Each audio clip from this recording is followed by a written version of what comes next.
Hello, everybody. Kathy Caprino here. Welcome to another episode of Finding Brave. I'm so excited about this episode and having Lisa Lewis here with us today. Yeah, it's Lisa Lewis Miller. That's your full name. Lisa Lewis Miller. And we were chatting about Lisa has an amazing podcast that I was honored to be on. It's not often that I have another career coach on the show, and I'm so grateful for this opportunity because first of all, let's face it, we all think we know, best than anybody what we're doing, but it's so important to connect with other people who are rocking it in your same industry, in your same field because as we were sharing, each of us has our own way of describing what are the challenges that people are going through. In our case, it's careers and pivoting and loving what we do and being clear about who we are and how do we build a career that matters. So I'm just so grateful for the chance, Lisa. Thank you. Thank you for being here. Well, Kathy, that's such a gracious introduction. Thank you for having me. Thrilled. All right, everybody, let's just jump right in. We are going to be talking about what are we naming our show here? Figuring out what you truly want.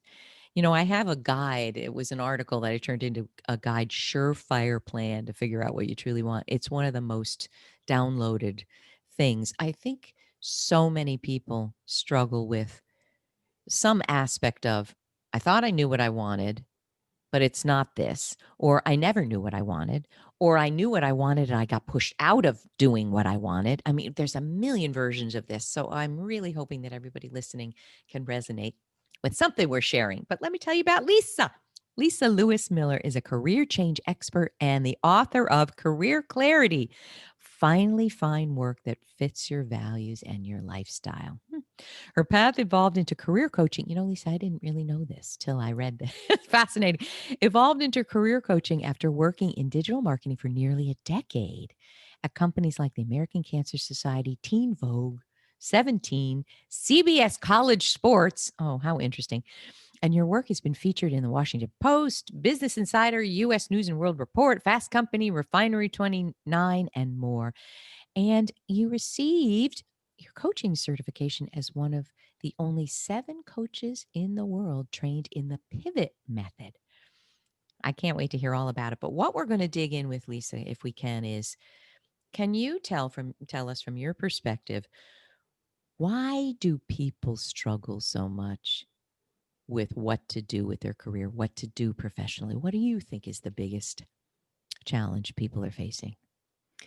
Well, Kathy, I think that the reason why this is such an almost an epidemic of uncertainty and self-doubt and wondering what if is because this kind of challenge with self-knowledge and discernment is actually baked into the way that we socialize and raise young people, at least in the United States and possibly, on a much more global scale too. Tell And us more. How is it? You mean the not knowing who you are is baked in? I do. I mean, it's baked into the educational system and the expectations that we have of individuals within the educational system. So let me share a little bit more with you Yeah. about what I mean there. Yeah. So I, as a career change coach, when I first started my work, I kept running into people over and over and over again who felt like they didn't understand what they wanted. And I wanted to dig into this and get to the root cause because if you can't feel confident and clear about what you want, it's really hard To do to the work to get it, right? to do the work to get it, to feel fulfilled in your career, to feel as confident and powerful and clear on your trajectory as you want to be. And so I stumbled across this book called Excellent Sheep by William Deresiewicz of Yale Oh, University. oh my. And he, as somebody who's worked at Yale for a long, long time, has watched longitudinal changes happen at the university in terms of the sort of mental and emotional resourcing that students were showing up to their undergraduate education with. And what he was noticing Oh. was that over time, students were becoming more and more nervous, more and more anxious, more and more fearful. And when we look at, let's say, the overall increases in general prosperity and well-being that have happened over the United States decade after decade, he was seeing this disconnect of why are so many things in the country getting more prosperous, more safe, more possible, and yet individuals aren't necessarily reflecting that in their own sense of well-being and stability and clarity. And so Bill sort of goes backwards into what's happening in our educational system. Hmm. And when we look at, and I'll go sort of all the way Wow, back to fascinating. when universities changed from being a thing that very few people went to, in the Right, 40s, right. 50s, 60s, to something that was merit based, that became open and for everybody to go to, that became this big commercial endeavor. The pressures that families put onto children changed pretty dramatically. Wow. And instead of going through school, let's say a typical public school education, just with the desire to get to the end, graduate, and then start whatever sort of trade you want to go into, apprentice somewhere, get the job at the company that you're going to be with for the next 40 years, the expectation became you need to be competitive. You need to be the best. You need to be well rounded and you need to be getting A's in every subject and become captain of every team and president of every club. And this shifting of, hey, let's just have you get through your education and enter into the working world and the real world and not put so much pressure on your Wow. education to be perfect. The institutional pressure cooker got turned on. And all of a sudden, beginning in probably the late 60s, there was this big amount of pressure that it's not just finishing school, it's finishing school really, really well. Wow. So if you were the kind of Hmm. person who felt any amount of pressure or expectation from your family, from your teachers, from your coaches, from your community, from your cultural background to perform well and get high test grades and get into an Ivy League university or get into the best university in your state or whatever that was, at some level, there was a pressure to stop paying attention to your own natural tendencies and desires to pick one path over another, right? All of a sudden, it didn't matter if you don't particularly like chemistry, because if you don't put just as much time and energy and effort there, and perhaps even more to make up for the fact that you don't enjoy it and it isn't coming naturally to you, then you might get a B or a C, and then that might sabotage your chances to get into whatever university. And then that will cascade into not having the opportunity to get a good job after graduation, whatever that means. And so we created this kind of ethos and this Wow. kind of thought process and pressure around school that your personal opinions and preferences don't matter as much as looking well rounded and perfect on paper. Wow, Lisa. That is So, fascinating. Can I amplify and add a few things that I see also a corollary to that? absolutely. One of the most viral posts interviews I've ever done, 8 million views and counting, was with Tim Elmore, who um, is the founder of, now what's the name of it? He's a leadership expert and he works with young people. I'll think of it and we'll link to it. He's brilliant. And it was about the 7 crippling parenting behaviors that keep children from growing into leaders. And we don't mean leaders of big corporations, we mean leaders of your own life. But of course, people who have impact. And they were everything we know about what it is to micromanage, to hover, to make your kid wrong for what the kid, So in my time as a marriage and family therapist, I saw what are the behaviors that build self esteem, confidence, and resilience. And what are the behaviors that strip it away as a parent?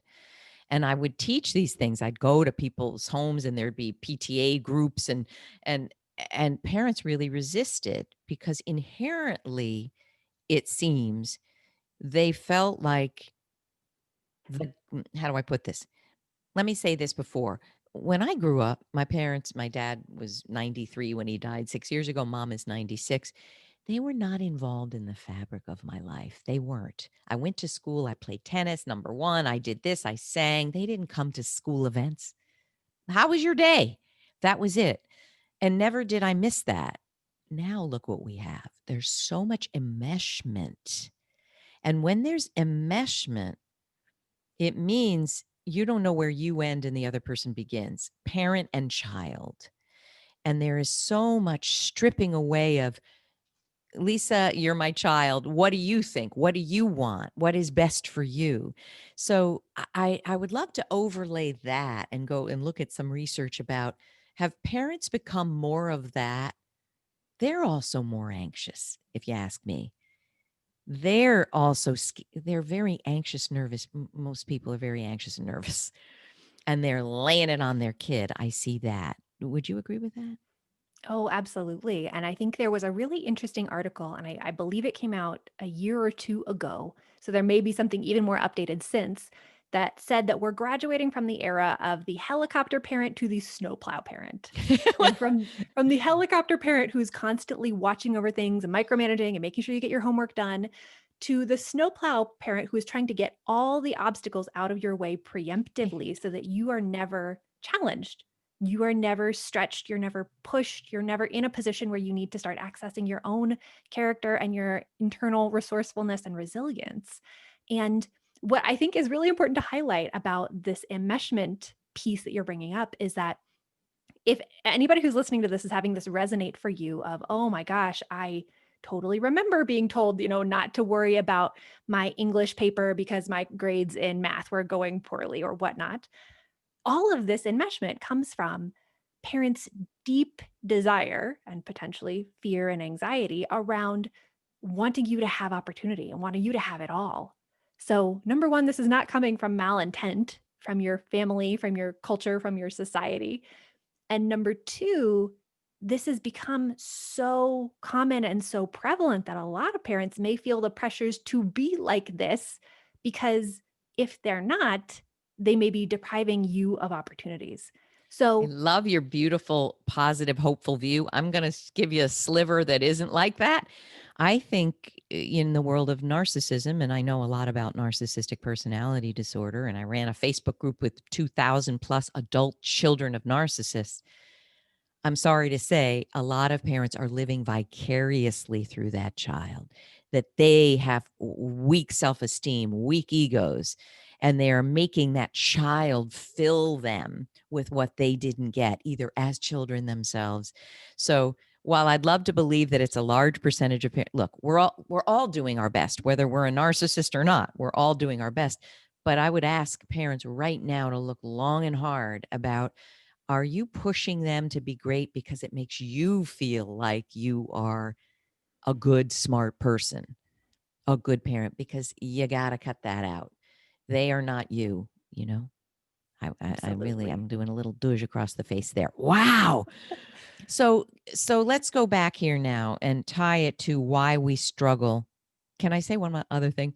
I interviewed Ken Rusk, who is um, just like Mike Rowe, who believes in the trades and how our society has denigrated them and put them down. And Ken says that started with the start of the computer, where the hands-on work we used to do. In my high school, there was shop class, there was home ec, it was called. I don't even think they have shop. I don't think so now. But, the whole honoring of what we do with our hands, even designing something, it's now designed on the phone. It's not right. But what he's saying is we're missing such a huge opportunity for young people to choose a path that they can become millionaires in. They can run their own, plumbing organization where 10 people work for them. And he said it started at, the advent of the computer.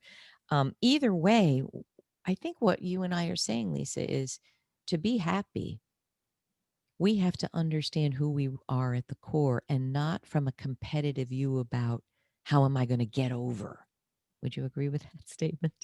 Absolutely. I think that through your socialization and how you grew up and how you were raised, there are forces that got in the way of making it easy to feel connected to who you are, what matters to you, and what you value. And so I both want Love to it. show this empathy and compassion and love to say, it's not your fault. You didn't do anything wrong. You didn't ask for this.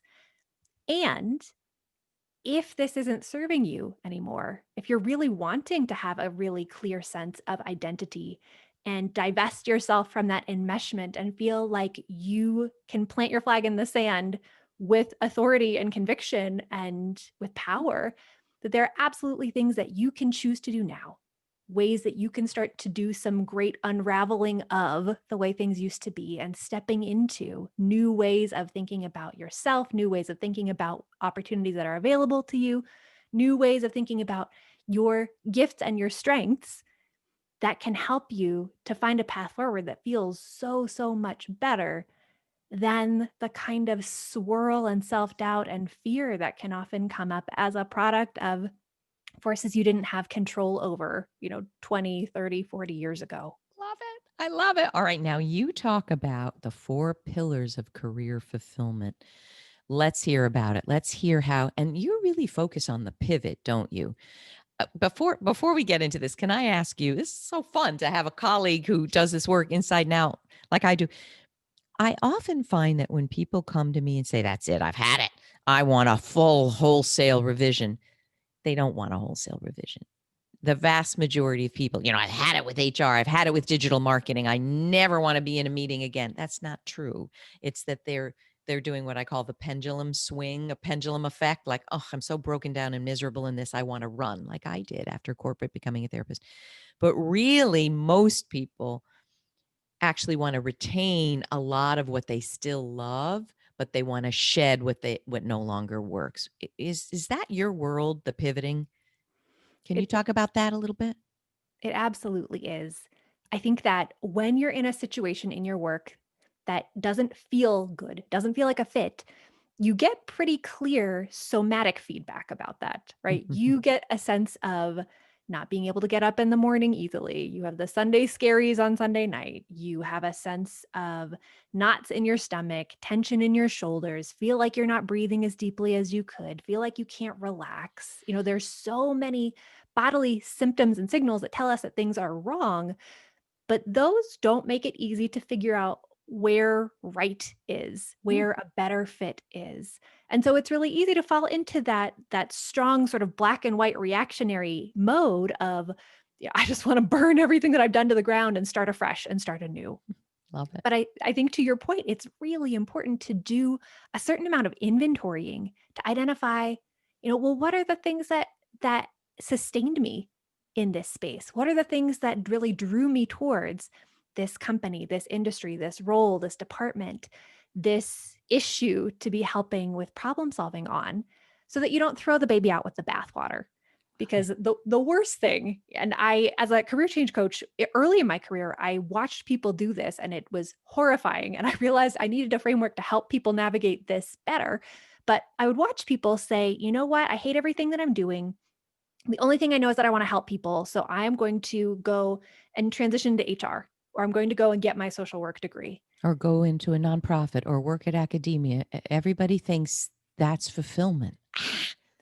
And it, on its face, looks like it could be that way. It can feel when you are looking at things from the outside like those are silver bullet solutions. And so what would happen is that you'd then apply to graduate school, you'd get in, you'd go, you'd rack up hundreds of thousands of dollars in student loan debt, you'd graduate, and then realize that the new degree that you've gotten gives you Yes. a key to open a door to a path that still doesn't quite feel like the fit. And now you've got the burden of the student loan debt on your back too, that feels so Right. oppressive and Right. feels like it really limits your possibilities. So I wanted to give people a framework to think through what's working that I want to save and what are the things that I want to shift in order to find a path forward that uses all the beautiful things that you want to preserve, be it specific Beautiful. strengths and gifts, be it a specific area of interest, be it a lifestyle that you have loved and that has served you to build the sort of holistic life that you want, while also knowing where to make the tweaks and the pivots and the changes to optimize and feel like you're on a path that better feels like it fits you. No, there's so much there. I want to ask a few questions here. Um, when you just spoke, what immediately flashed into my mind is, how I felt when I got dumped from my corporate career, in a way that I knew without a shadow of a doubt I could not return to that life in any way. And the truth is, I think for a small percentage or a growing percentage, there is a reality that that life is so wrong for me that I have to burn it to the ground. And what I want to highlight is when you said, I just want to help people. When I ask in my career path assessment, what do you want? That's what comes up. I want to help people. And I'm like, okay, that's so great. And most people do, but that isn't enough. That doesn't give us any guidance here. But I remember when my therapist said, I know you're crying and it's the worst crisis you've ever faced from being dumped in an awful way that destroyed you. But it's the first moment from where I sit. You can choose who you want to be. Who do you want to be? And all I could blurt out was, I want to be you. And he said, what does that mean? And I said, I want to help people, not hurt people and be hurt. So I think that what you're saying is so accurate that we know in some ways, and I really want to talk through your 4 pillars. I think when we sit down and do an evaluation, and unless we do it, we're not going to know because, as you say, we're not in touch with ourselves. But when you write down, what do I value? Who do I want to be in the world?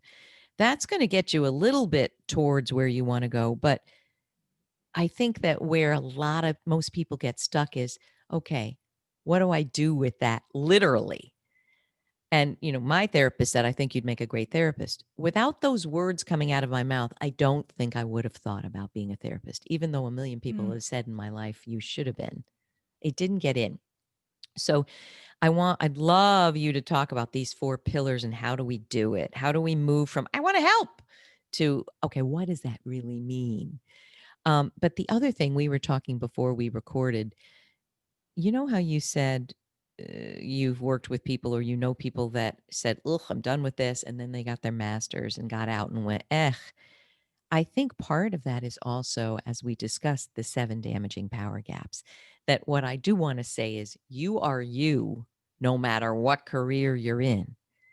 And if you're depressed, if you feel thwarted, if you can't speak up, if you constantly get mistreated, if your picker is broken, you pick the wrong things, you pick the wrong partners, you pick the wrong bosses, that won't change, whether you're a plumber, a landscape designer, or a digital marketer. So I think part of this framework, I'm guessing too, is you do have to look and read my book, Most Powerful You. Where are you not speaking up? Where are you not seeing yourself as the way you really are, beautiful and brilliant and talented, right? Where are you continually connecting with mistreatment, and where are you not building a network to help you? So I think your framework and mine do dovetail well, don't they? Yeah, absolutely. And Kathy, I'm glad that you brought that up because the 4 pillars methodology Yeah. is a framework to help you as an individual think through what drives fulfillment for me? What drives success for me? What are the things that I feel like I can depend on and count on to navigate what the next step or two might look like? So your framework isn't, woohoo, now I know I'm going to be a therapist and a coach and a writer speaker. No, it's what next to try, one direction. Is that what it is? Or put Absolutely.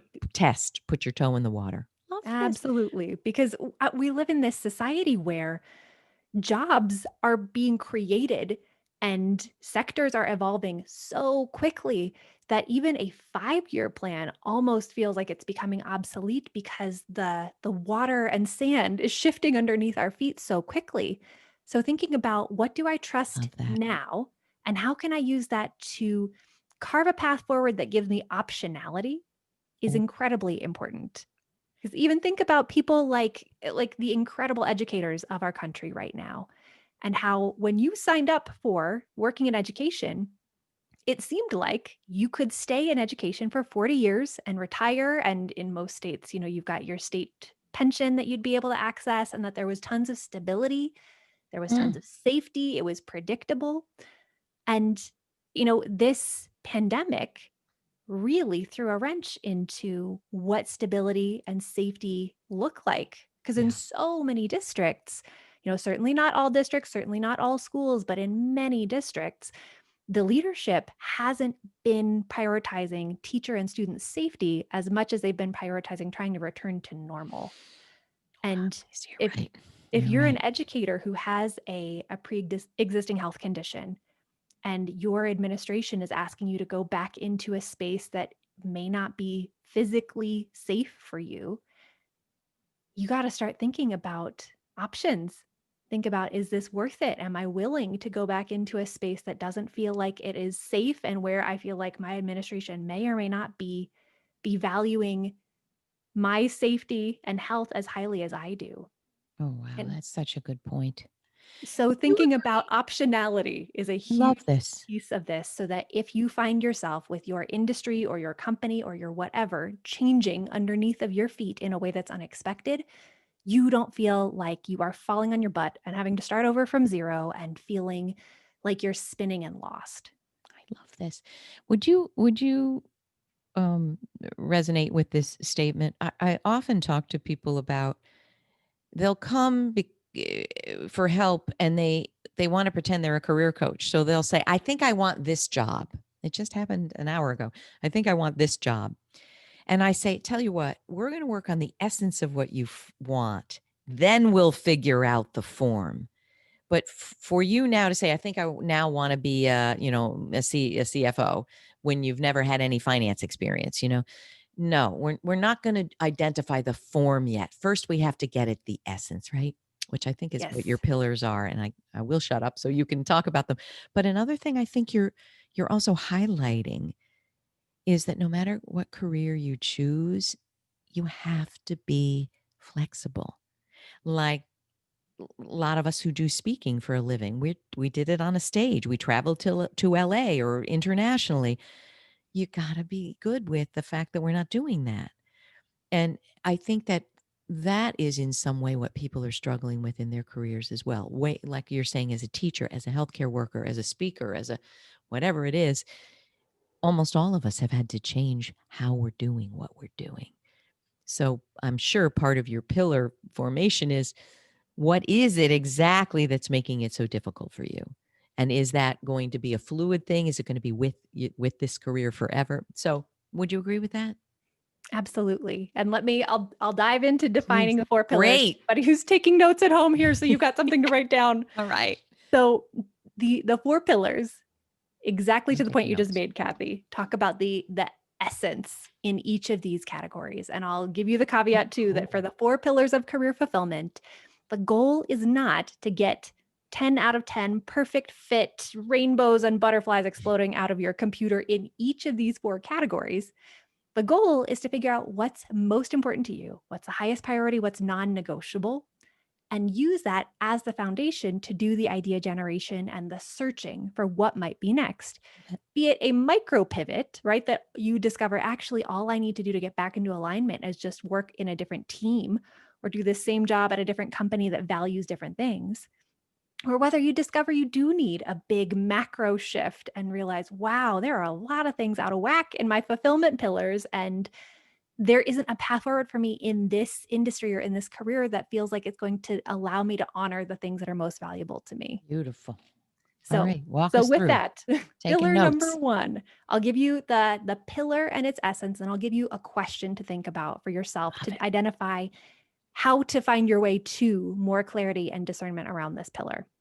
So, pillar number one is the strengths and gifts pillar. And Hmm. for anybody who works in careers, this is not a surprise because every study under the sun says that working in areas of your strength tends to lead to more satisfaction, more longevity, and more sustainability in a role. But to your power gap, sometimes it feels really challenging to know and understand what your strengths are, partially because in the working world, a lot of times what's valued is our skill set, and not necessarily our strengths. And I'll give you an example from my own life. So, back when I was working in digital marketing, I was working as a grassroots communications consultant, steps away from the White House in Washington, D.C.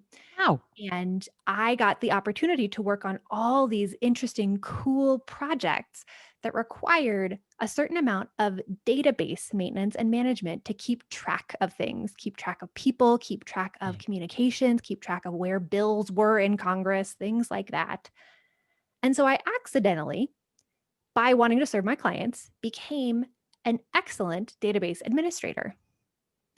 Now, I did not care for database administration whatsoever. I was willing to do what I needed to do to serve my clients.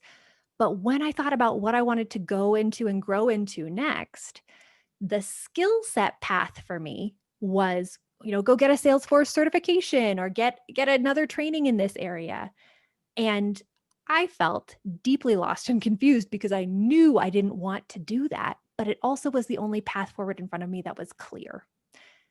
And when I started to realize that the skills, the big picture of all the different things that we can do, is very different from our strengths and gifts, which I define as the sort of subset of things that you enjoy doing, things that give you energy, things that you want to do more of and want to grow in, and things that you are generally good at or could get good at. That subset of strengths and gifts is a much more useful starting place for discerning what you'd like to do moving forward. I love it. So, the I love it. corresponding question for anybody who is listening is, what are the areas where you feel most alive and most energized and most excited in your day to day work? And what are the areas perhaps that you don't get an opportunity to work in as much, but that bring you energy and joy that you like to grow into more? I Because love it. the other thing that I think that we see women traditionally more than men do pretty often is when they're applying for jobs, they're trying to find one that is 100% skill and strength fit. And when you are limiting yourself to only applying for jobs that you meet 100% of the criteria for, you're jumping into something where you're giving yourself no room for growth. And a thing that is a big motivator for many of us is challenge and Yeah. learning and an opportunity to feel like you're expanding and that your position is allowing you to be expansive. Mm. So, thinking about not just what am I currently getting energy from and pretty good at and that I enjoy and want to do more of, but also where are the areas in which I want to grow and learn can help you to then choreograph a next move that is skills and strengths based, but learning and growth oriented. Love it. Feel like you've got some runway. I love it. I have a quick question. I really want your answer to this. I just had a client ask me, we've worked together. She's taken my career path assessment, which has you think about all these things. But she said, "What do you think about taking this, Clifton Strengths Finder assessment, et cetera, et cetera?" I'm going to be straightforward with everybody.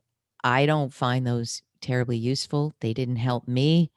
And secondly, I think that if you think about these things, and yes, we often need an outside person to help us, a coach or a mentor, because the thing that's really easy for you. I love to be on stage and speak to 1,000 people. If it's easy for you, you don't see it as a strength. You don't get it. But I think if you have a conversation with a mentor or a coach, I feel that's better than taking an assessment of your strengths. And darn it, you ought to know what those are without having a quantitative assessment tell you. That's my view. What do you think, Lisa? Well, Kathy, I appreciate your boldness and your bravery with saying exactly how you feel about the assessment, because I'll say that the things I see that are good in the Strengths Finder is that it can oftentimes give you language for things that you may have known about yourself, but may Okay. not have known the right way to articulate. But the Strengths Finder as an assessment is typically very grounded in and rooted in your skills and what you have done. And it's The not very skills, it's forward not what we're looking. talking about. It's not looking at Right. The skill strengths is what versus you're good skills. at. The talent is what you're gifted and love to do, and it flows and there's energy there. Thank you. Thank you. I Yes. so appreciate your view. So that was pillar one, strengths and gifts, right? What's Yes. pillar two?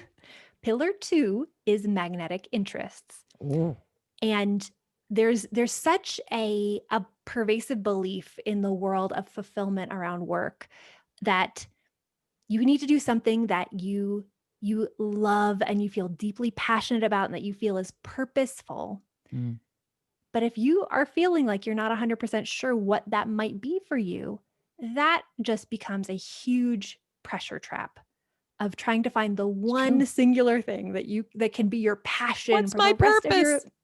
Absolutely. And you are not a hammer, right? You don't have one singular purpose in the world. You Mm, are a dynamic, nuanced, interesting, beautiful human being with so many layers and ability to grow. that thinking about purpose and passion in such a narrow, myopic way can be incredibly limiting. So, we talk about magnetic interests, which are just the types of challenges and problems and questions that you find yourself gravitating towards. So, this might be the question for you of what are the types of projects that I raise my hand to volunteer to help with, be it at work, be it in a volunteer leadership capacity? What are the sorts of things that I find myself downloading podcasts on, or Mm. reading books on, or looking at articles on, or people that I tend to follow on social media? What are the different topic areas that they tend to align with? Because if you look at just the areas that you find yourself curious and interested, if you give yourself the space to move into something in that world in your career, even as a part of your career, it can allow you to develop a sense of purpose and a sense of passion over time that is unlikely to be there from the get go when you're thinking about something as more of an outsider, or as somebody who just hasn't been a practitioner in that space or in that vein for a long time. That's beautifully put. Beautifully put. I would say that I feel that when we do this, what are my magnetic interests? Where am I curious? And we also go back to who we were from 16 years old onward, we will see themes that are undeniable, like I'm an advocator. I tend to be a strong voice for those who don't have a voice. That's always who I've been. When I was 10 and bullied, I stood up to the bully and then, told my friends how to stand up to the bully. I so I would say I do think after they do this kind of work, this kind of evaluation and take the pressure off, what's my passion? That most of us can distill down into a sentence who we really are and what we care about most. Like for me, it would be I'm a catalyst for breakthrough. That's the goal. Let me help others, transform what is in their way. So I think that we meet. I think we meet on the same road, you and I. That you don't just go, "Whoo-hoo! I woke up and now I know I'm a catalyst for change." It's in this work, and it's in the putting your toe in the water of all this and embodying it. Right? Would you agree with that? Absolutely. David White has this beautiful quote where he talks about these beautiful questions. Ah, And beautiful questions are ones where we can't just immediately, snap to the instant easy answer. These are gorgeous. questions that you have to sit with and live into and ponder and meditate on and pray on and discern over the course of weeks and months. And, you're absolutely right that when you look at your life longitudinally and look back to who you have been in different eras, and especially in childhood, oftentimes themes will emerge and they will be shockingly clear. And I say that this in particular is a great exercise for people who are in roles where they are caregivers in their lives and their energy and focus has been so much on what are other people's interests and needs that they feel like they've disassociated from their own. Ooh. So if you're taking care of an aging parent, if you are a Mm. parent and taking care of children of your own, what Kathy just outlined of thinking back to who you were at 16 or at 12 or at 8 can be incredibly informative about the role that you played and the kinds of things that you sought out in your free time that are likely still very much true today. That's beautiful. I love it. All right, pillar 3 and 4. What do we got? Pillar 3 is the personality pillar. Ooh. And this one is one that is not talked about a huge amount in the world that we live in, but I'm certain that this is a big priority for you and for the folks that you work with, because the personality pillar asks you the question of, do I feel like the Mm. organization that I'm working in, the supervisor that I'm working for, and the team that I am a part of allow for me to bring more of my full self to work? Wow. And that means, is there values alignment, right? Is the organization promoting ends in the world that feel good? Is there the opportunity to feel like the environmental ecosystem that you're working in works well for you? Love it. If you are a deep introvert and you are working in a space where there are no offices, there are glass wall pop-in rooms, it's a sort of open bullpen, open office space, even if it's the most incredible fit for your strengths and for your interests, that space in the ecosystem is not going to allow you to feel like you can do your best work because it's a little bit incongruous with your natural wiring and your natural tendencies. Beautiful. So, noticing where you tend to be most effective and what type of community and culture around you makes you most effective is real important. And I'll say for anybody who's listening to this who has experienced bias, microaggression, or discrimination, that's a piece of personality fit within an organization. Because this is not trying to justify bias or racist or sexist behaviors in office places, but some people don't notice that, don't care, or it doesn't affect them. Oh, that's the truth. And other people, it very, very much does.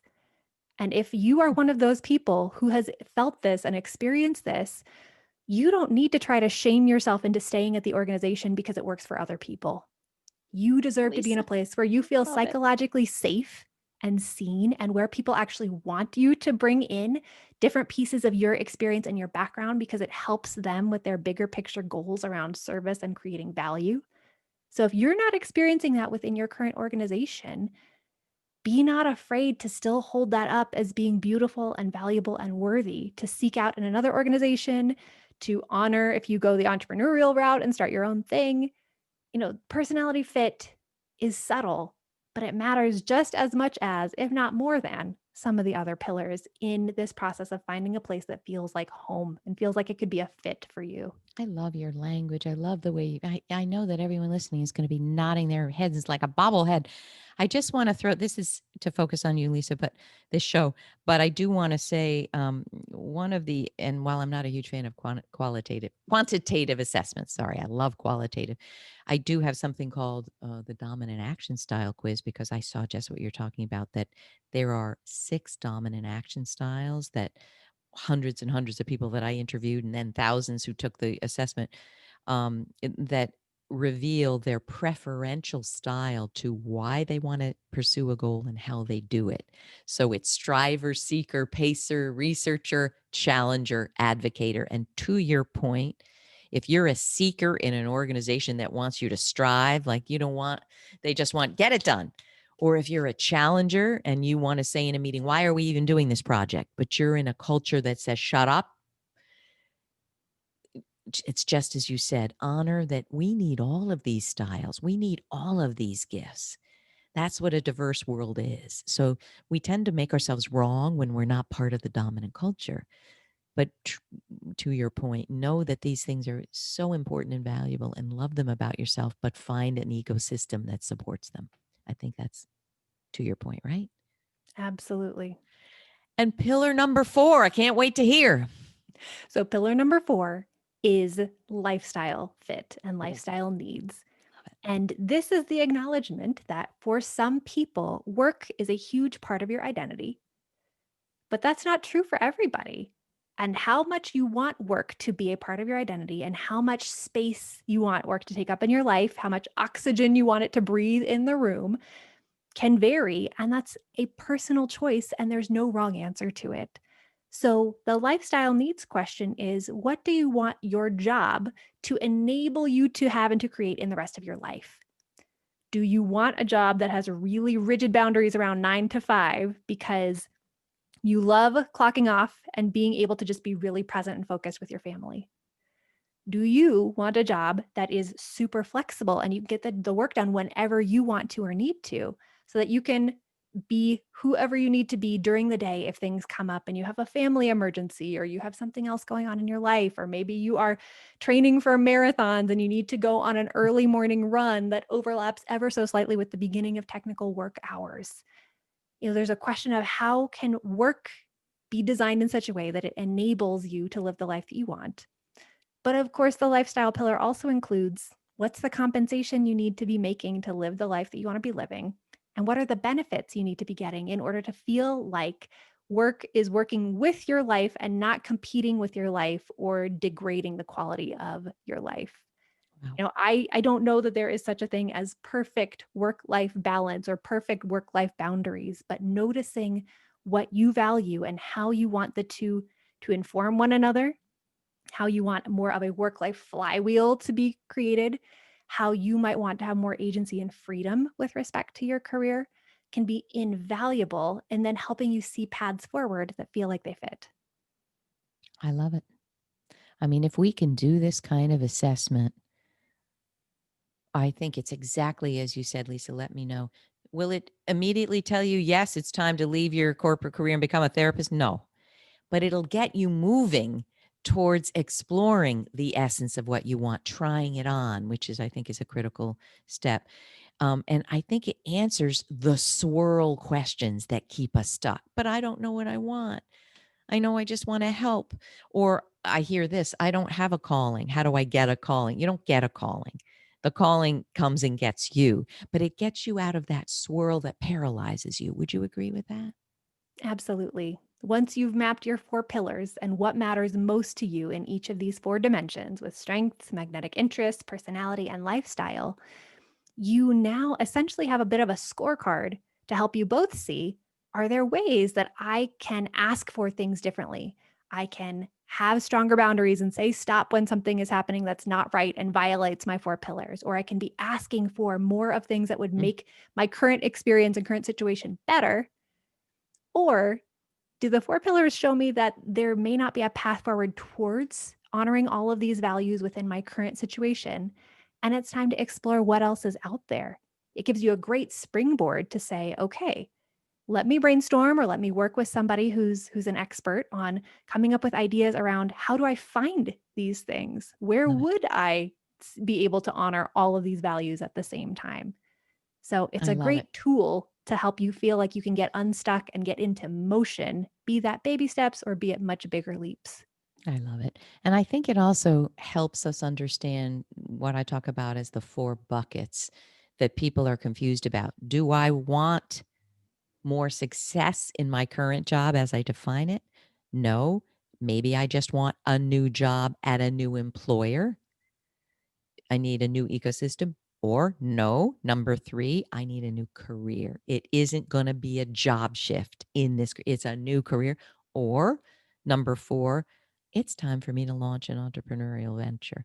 And I think that these four pillars, doing this evaluation work is going to help you start to see more clearly. And sometimes we straddle these buckets, I find. Okay, what you might realize is it's time to leave this company. I'm done, but I'm not sure if it's a new career. So then you take the steps of perhaps interviewing, right? It's everything you and I do every single day. I love it, Lisa. It's so clear. It's calming to even hear you talk about it. I mean, I don't think that doing this work is going to make us all stressed and anxious. It's going to make us go, oh, I'm finally getting out of the swirl. Would you agree? Absolutely. Any last things you want to tell people about those people who need clarity, who aren't getting it, what they're doing? Anything else? Well, if you're listening to this and you've read Kathy's work and you love the power gaps, going through some inventorying work and discernment work like this is going to be so, so helpful for allowing you to feel more empowered and more equipped to be stepping in and bridging some of those gaps. Because clarity is oftentimes the best fuel for courage and the True. best fuel for bravery and the best fuel for stepping into showing up as the person that you want to be, even if you feel like that person is really far away from who you perceive yourself to be in the moment. So there's a Beautiful point. beautiful kind of cross pollination and synergy Mhm. between taking the time to do the discernment on your own and then operationalizing that into behaviors, boundaries, asks, decisions, all sorts of I beautiful things love it, like that. Lisa. I couldn't agree more. I love it. All right, tell us everything. Where do we find you? Where do we read your new book? Tell us everything. Where do we get your resources? Where do we send everybody? Well, if you've been loving learning about the four pillars and you want to dive into them more deeply, my book, Career Clarity, just came out. And I'm so excited to have it out in the world. Bravo, And bravo. you can get more information about where to pick it up at getcareerclarity.com/book. You'll have Love it. links to all the retailers. You'll have a link to get bonus goodies if you purchase the book. So Wow. if that's resonating with anybody who's listening, it would be such an honor to get my book into your hands and hopefully serve you even more in that way. Wonderful. And if people want to work with you, where do they go? What do they do? If people are interested in finding out more about working together, you can always go to getcareerclarity.com and Great. explore more about our programs and offerings and the Career Clarity certified coaches that we have on the team and figuring out what would serve you best in this moment to get the clarity and momentum to really move into what you want. Oh, I loved it. What an honor and what a thrill to talk to someone who does this work day in and day out and has lived it. And you've gone through your shift as well from a previous career. So I do have to say, I have a little bit of a bias towards people that have done the work rather than are just talking about it. So everybody race over, pour over everything Lisa has and offers. And I know you will move forward to more clarity and more power too in the process. Thank you for joining. Thank you so much. I hope you're inspired and you really feel you understand this, the four pillars. And if not, please share a comment wherever you see this. I have a feeling Lisa will jump on there and respond. I will too. So everyone, I hope this is helpful and have a very brave, clear, clarity filled week. And we'll see you next time. Thanks again, Lisa. Thank you, Kathy.